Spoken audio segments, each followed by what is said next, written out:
Hey everybody, what's going on? So here's a question that comes up quite often for newcomers into cybersecurity. And the question is, what should I specialize in? Let's say you're a pen tester, and I had this question, by the way. Let's say you're a pen tester and you like to pen test infrastructure, web applications, mobile applications. Eventually, you have to pick something and specialize in, right? You have to pick a niche and become the expert or the specialist in that niche. It's good that you know all three, but you need to be the go-to guy. Whenever somebody thinks mobile pen testing, let's say, they're gonna think, I know this guy, I'm gonna go to him. And I have friends like this that are amazing in pen testing, but they specialize in one or two things. And I literally think of them every time somebody mentions X or Y or Z. This is what you want to be eventually. But when you start your career, is that what you want to start focusing on immediately? Now, there are two schools of thought. I tend to be of the generalized then specialized school of thought. The other school of thought is specialize as soon as possible. I don't like that. I don't agree with it for a number of reasons. Let me put it this way. Let's say you pick a niche. So you just started in cybersecurity and you picked, let's go with mobile pen testing, right? You've been doing mobile pen testing you've been doing pen testing, let's say, for a couple of years. You pick mobile pen testing and you run with it. 5 years down the line, 6 years down the line, you're starting to realize, you know what? I really don't like mobile pen testing. What's going to happen here? You're going to find yourself in a bit of a pickle because you've been developing the skill set of mobile pen testing for a number of years. This is what now you're known for. This is now what your CV sort of screams all over. So if you want to go and apply for another job, it's going to be a bit challenging.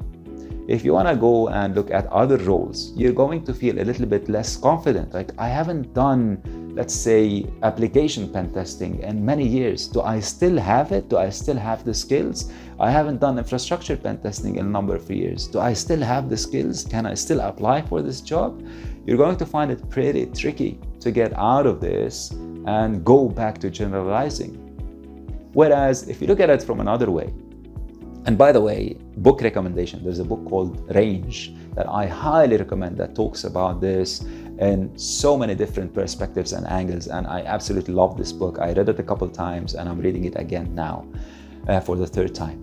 So what this book argues is that people that are superstars in their field, be it sports or whatever, these are the people that started as generalists. But the thing is, you don't hear about these people.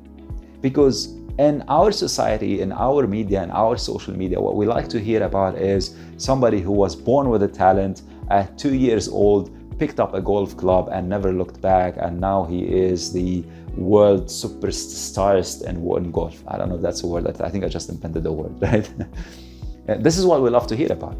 But the reality is that what a lot of other superstars that you don't really hear about their true stories start as generalists. And in cybersecurity, this couldn't be any more truer. I think I'm inventing a lot of words today. What is truer? Anyway, you get the idea, right? And to me, this is the preferred approach because this is how I started my career. Yes, I started as a pen tester, but I didn't just focus on pen testing. I tried to learn about everything and anything. About firewalls, about policies, about PCI, about GDPR later on, about risk, about forensics. I switched career for a while, about the incident response. I tried to generalize with as many things as possible. And here's what happened throughout this process. I knew what I don't like. If you tell me right now, you've been doing forensics for 10 years, I will probably be pulling off my hair. will probably be bald by now. I know I don't like forensics and I don't want to do forensics. Nothing against it. It's an amazing discipline and I have so much high regard to people that do it. It's just not for me. I didn't like it. If I was stuck with it and I decided to specialize with it early on in my career, I'd be miserable by now. But that's not just it. I'm not just talking about technical skills, by the way. Think of it this way.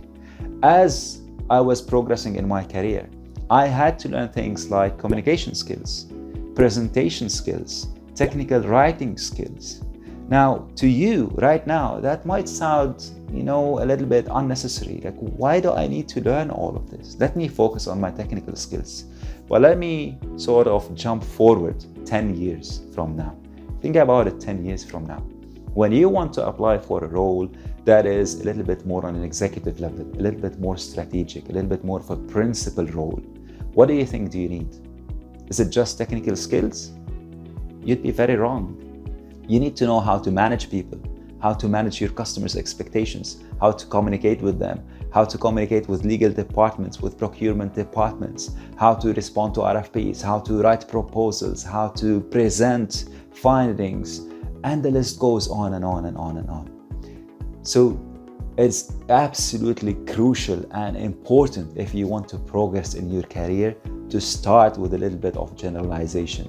For a few years, maybe 2, 3, 5 years, try to absorb as much information as possible, learn as much information as possible, and then eventually you'll end up picking something that you truly enjoy, really enjoy, and you're convinced that, yes, I want to specialize in that.